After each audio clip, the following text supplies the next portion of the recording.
सिन्नर येथे खासदार राजाभाऊ वाजे आणि त्यांचे वडील ज्येष्ठ नेते प्रकाशभाऊ वाजे यांच्या भव्य नागरी सत्कार सोहळ्यात महाराष्ट्राचे माजी महसूल मंत्री बाळासाहेब थोरात यांनी दोघांचा शाल, श्रीफळ देऊन सत्कार केला।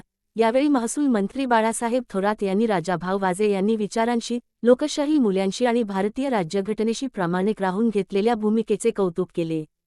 हा सत्कार केवळ एका खासदाराचा नसून संविधाननिष्ठा, लोकशाही आणि मूल्याधिष्ठित राजकारणाचा गौरव असल्याचे त्यांनी सांगितले। कार्यक्रमाला विविध क्षेत्रातील मान्यवर, लोकप्रतिनिधी, कार्यकर्ते आणि नागरिक मोठ्या संख्येने उपस्थित होते। कार्यक्रमाचे उत्कृष्ट नियोजन केल्याबद्दल सिन्नर तालुका नागरी सत्कार सोहळा समितीच्या पदाधिकारी व कार्यकर्त्यांचे अभिनंदन करण्यात आले। डेज न्यूज मराठी सौजन्य यशोधन संगम।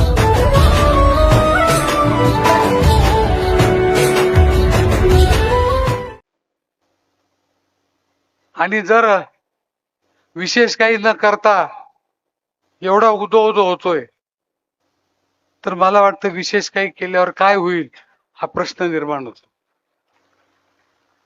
आणि म्हणून मी एकच एवढं सांगतो की जोपर्यंत आहे तोपर्यंत पक्षनिष्ठा, व्यक्तिनिष्ठा जे काही आहे ते बरोबर राहील। जे माझ्या बरोबर होते आज नाहीयेत त्यांच्याबद्दल मला राग नाही।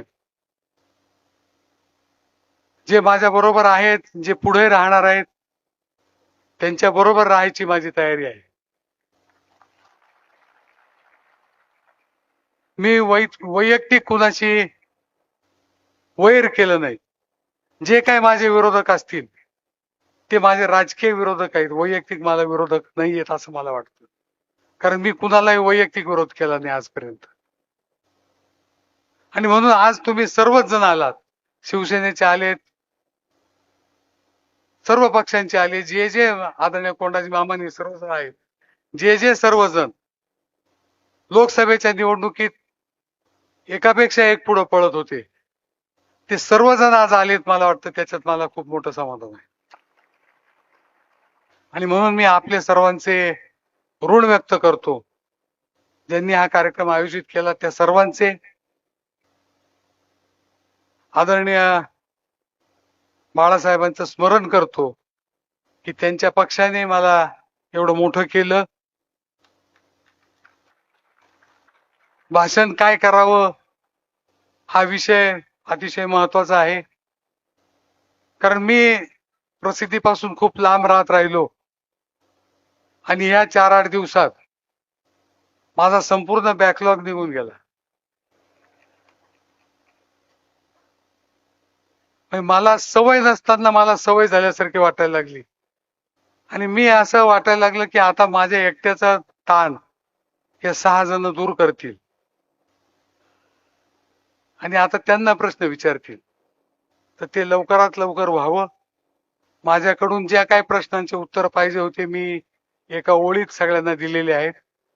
मी आदरणीय उद्धव साहेबांबरोबर होतो, आहे आणि राहणार आहे।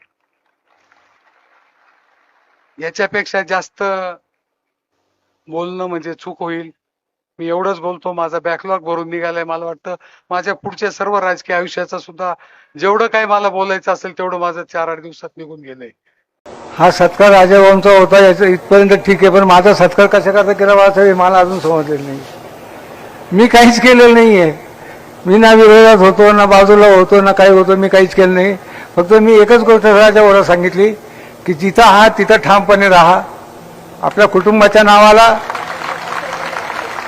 आपल्या कुळाला कुठेही धक्का पोहोचणार नाही असं वागा, कशाच्याही लोभात पडू नका। आणि त्याप्रमाणे ते वागले, त्याबद्दल मला अभिमान आहे। एवढं बोलताना थांबतो। जय हिंद, जय महाराष्ट्र।